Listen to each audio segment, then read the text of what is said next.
dengan mempunyai pengalaman yang luar biasa menjadi salah seorang bersama Aji Notonegoro bertanggung jawab terhadap busana batik yang dipakai oleh Presiden Abdurrahman Wahid. Bisa diceritakan bagaimana prosesnya? Bisa sampai. Jadi alhamdulillah pertama kali membuat batik tahun 1999. Jadi waktu itu pertama kali merintis batik adalah batik Sogan Jogja dan Sogan Solo. Karena inspirasinya kami kuliah di Solo dan Jogja, sering main di sana, sehingga kita ingin membuat batik Sogan. Kemudian kita mau mencari nih bagaimana sih memasarkan batik agar mendunia bahasanya. Kalau kita mau memasarkan tingkat lokal Jawa Tengah berarti kita harus dekat-dekat dengan gubernur. Tapi kalau kita mau menasional, dekat-dekat dengan presiden. Kalau kita mau dunia, kita harus dekat dengan UNESCO, PBB. Lalu saya berpikir waktu itu, meskipun kami belum pernah ke Jakarta, belum pernah ke istana, tapi punya impian bahwa kapan saya bisa memakaikan baju untuk presiden. Saya tidak kenal presiden, belum pernah ke Jakarta. Tapi saya berpikir bahwa presiden punya orang kepercayaan membuat busananya. Antara lain adalah salah satu desainer terkenal waktu itu, Aji Notonegoro. Saya berusaha kerjasama sama beliau, memperlihatkan contoh-contoh sampel yang kami buat. Alhamdulillah langsung cocok dan langsung berkembang permintaannya banyak sekali, bahkan waktu itu menjadi booming gitu ya, booming batik Presiden Gus Dur atau batik Gus Duran atau batik sebenarnya batik klasik Jogja.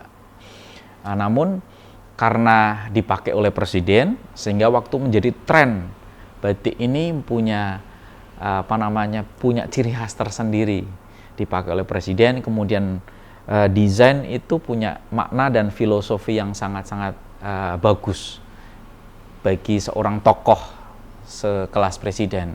Waktu itu memakai busana atau motif-motifnya ya motif Gurdo, motif Garuda, di mana motif Garuda ini punya makna yang sangat kuat sebagai pemimpin, sebagai orang yang kuat, orang yang mampu membawa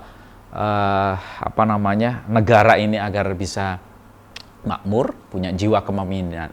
Kemudian ada motif parang, ada motif truntum, ada motif kawung. Yang jelas motif-motif yang digunakan itu adalah motif-motif yang memang kental syarat makna untuk seorang pimpinan. Gitu.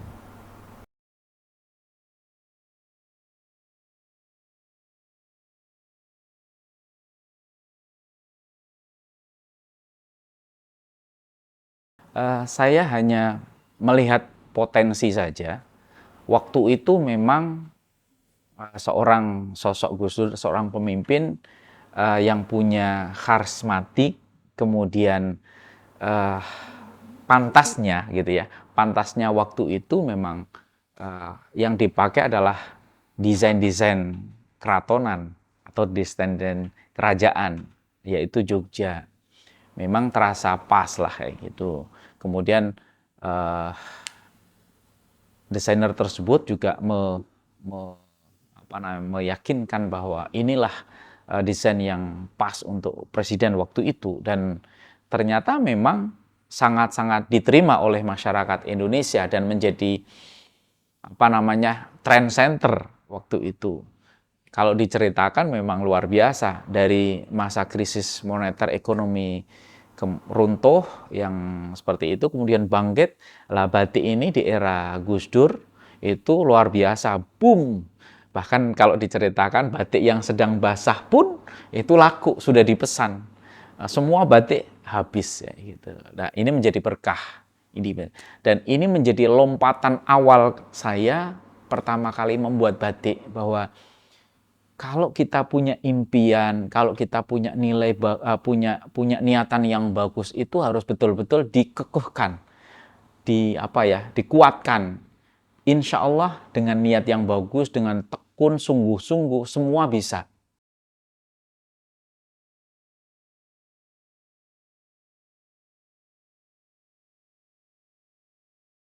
Sebenarnya batik itu yang jelas bisa dari mana saja. Tidak harus dari Jogja atau dari Solo atau dari Pekalongan atau sekitarnya. Yang jelas batik itu punya nilai filosofi yang bagus, kemudian dengan bahan yang bagus, cara proses membatiknya ya juga bagus, dia punya makna-makna filosofi bagus, dari mana saja bisa. Pekalongan punya, katakanlah saya menciptakan desain gitu ya, mahkota raja seperti ini contohnya. Desain mahkota raja ini bagus dipakai oleh para pimpinan atau presiden atau seorang yang memang punya perusahaan besar kayak gitu. Yang mana batik ini punya makna gitu ya, punya makna bahwa mahkota ini adalah lambang kemakmuran atau jabatan kayak gitu ya. Kemudian dikuatkan dengan gurdo. Gurdo itu lambang dia punya jiwa besar, kemudian bisa mengayomi atau bisa memimpin. Ya, inspirasinya dari Truntum seperti ini. Ini sangat pas sekali untuk baju-baju para raja, para pimpinan, bahkan presiden. Kalau sekarang tren sekarang, saya menganggap ini pantas untuk presiden yang akan datang. Kayak gitu. Dan ini khas Pekalongan, khas pesisiran, warnanya merah, sogannya juga sogan emas kayak gini, soga Pekalongan. Tapi di dalamnya ada nuansa Keraton Solo, Jogja gini. Seberapa signifikan peran seorang presiden di dalam melestarikan dan kalau tadi Presiden Abdurrahman Wahid adalah best practice dari sisi apapun ya, dari sisi budaya, dari sisi produksi, dari sisi pemasaran, bahkan pelestarian. Mungkin sampai dengan hari ini belum terjadi lagi. Kami ingin bertanya kepada Anda, seberapa signifikan sih peran Presiden di dalam pelestarian dan pemasaran batik?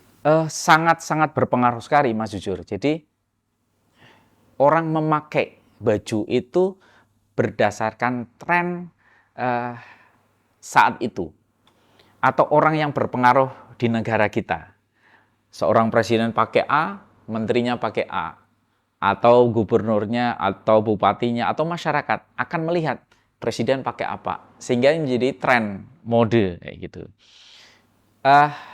Kalau presiden pakai batik, otomatis yang lain pakai batik. Coba pakai baju apalah kayak gitu ya, baju-baju modern katakanlah dari impor dari luar negeri, mereka akan dari luar negeri. Tapi kalau presiden itu pakai baju tradisional, katakanlah kalau nggak batik tenun, itu juga tenun akan berpengaruh terhadap ekonomi.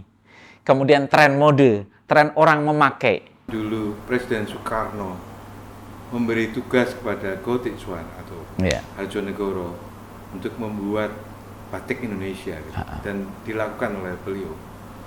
Presiden Soeharto dan Presiden Susilo Bambang Yudhoyono itu sangat hobi membatiki para tamu di acara-acara internasional.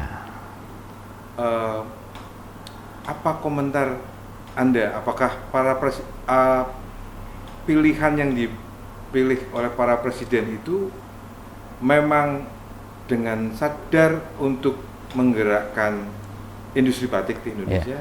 Komentar Anda? Iya, rata-rata seorang presiden maupun sekelilingnya, ibu negaranya ataupun orang-orang terdekat itu akan memilih desain batik yang terbaik, ya, yang punya filosofi makna tertentu.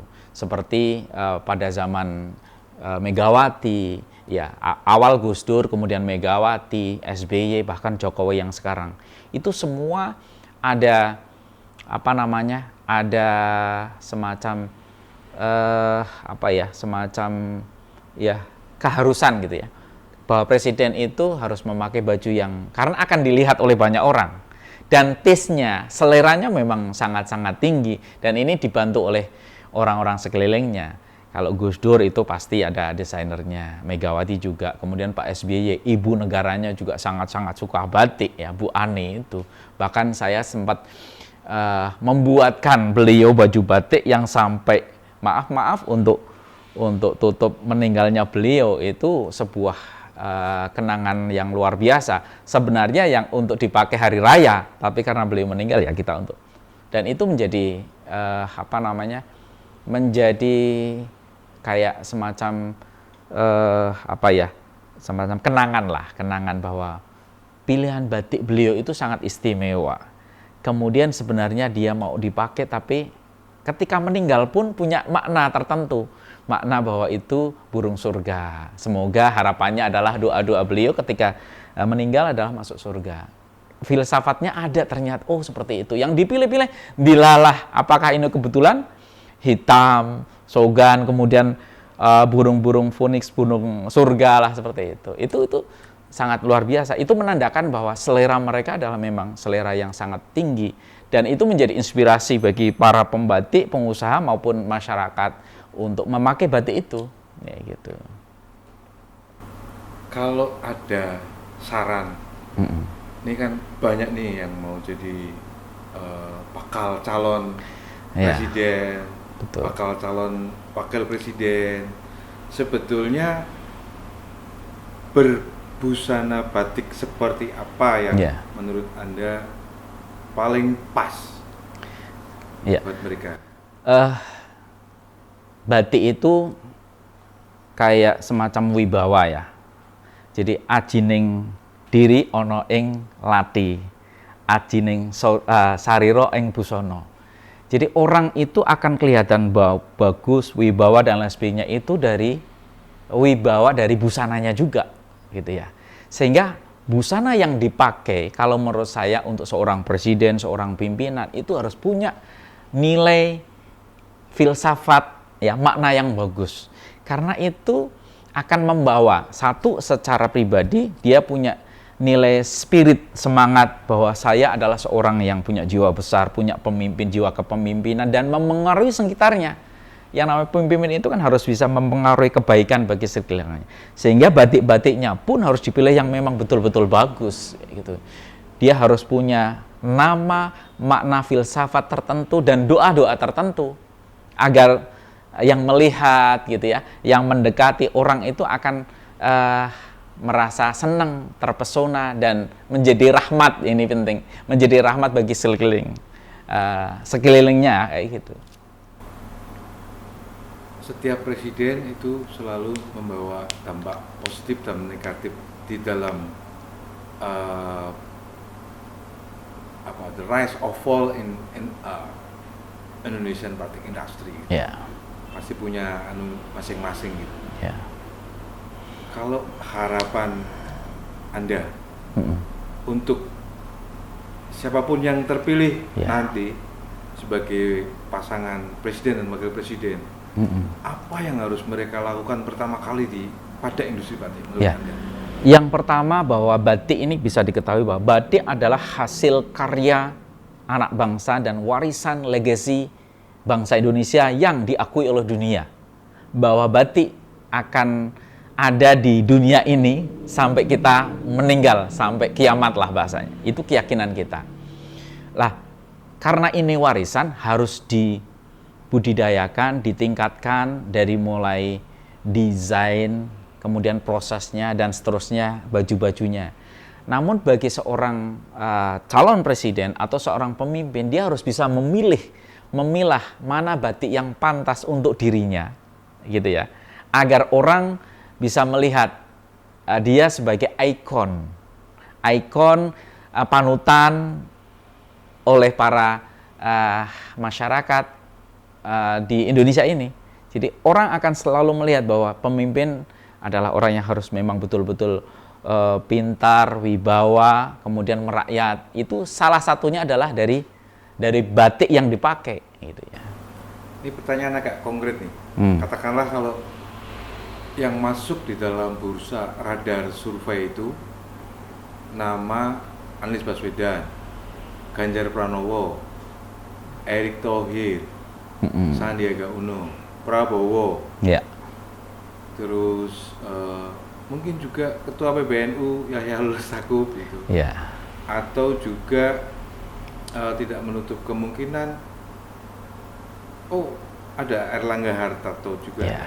Nah, menurut Anda sekilas Anda menangkap nggak ciri-ciri mereka di dalam berbusana Ya. batik gitu? Saya melihat itu bahwa seorang sosok calon presiden, calon pembina ini punya karakternya masing-masing. Dan memang batik ini dipakai sesuai dengan kenyamanannya, gitu ya. Warna-warnanya. Seorang Anies Baswedan, seorang Ganjar, kemudian seorang Erick Thohir, itu mereka memakai dengan karakternya pribadi masing-masing. Tapi karakter itu bisa ditampilkan dalam sebuah batik yang memang harus punya nama filosofi yang bagus. Meskipun karakter warnanya dia sesuai dengan kebiasaan hatinya, nih gitu. Itu sangat penting. Berarti yang perlu digali apa? Selain filosofi, bahwa beliau-beliau ini harus introspeksi, kira-kira karakter apa yang paling pas untuk. Ya, betul. Jadi satu karakter warna memang pas untuk dirinya, tetapi pimpinan ini sebenarnya harus mau mengalah harus mau mengalah kemajemukan pemikiran atau bangsa Indonesia, kemajemukan budaya dan lain sebagainya. Jadi tidak bisa presiden itu tidak bisa ke Jawa-Jawaan saja. Bisa juga ketika bergaul dengan orang Kalimantan, kita harus menyelami budaya Kalimantan, Sumatera, Papua, Aceh dan lain sebagainya. Harus bisa menerima kemajemukan itu. Dalam busananya pun saya pikir harus bisa menyesuaikan dengan masyarakat, gitu. Kalau ingin memang dicintai masyarakat, itu. Kalau kemajemukan berarti bukan hanya batik kan? Wastra kita sangat kaya, ada tenun, ada ini. Batik ini memang punya keistimewaan lah ya.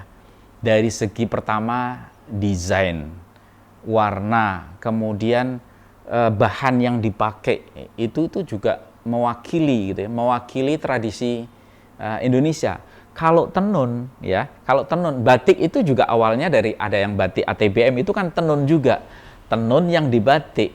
Jadi batik ini sudah mewakili para penenun juga ya. Kemudian dilanjutkan dengan proses membatik. Jadi luar biasa, betul-betul handmade, betul-betul art kayak gitu ya. Tadi saya cerita bahwa batik ini adalah hasil karya gitu ya, hasil karya komunal. Beberapa orang yang memang punya ahli dalam bidangnya, mulai dari desain, membatik, mewarna, memopok, kemudian terakhir itu batik finishing lah bahasanya gitu ya. Jadi ada 7 orang yang memang punya ahli yang dalam bidangnya untuk menggarap sebuah batik. Lah, ini yang membedakan warisan budaya batik ini dengan yang lainnya kayak gitu ya. Jadi kalau tenun bagus, kita mengakui bahwa tenun bagus, tapi batik ini tenun plus batik gitu.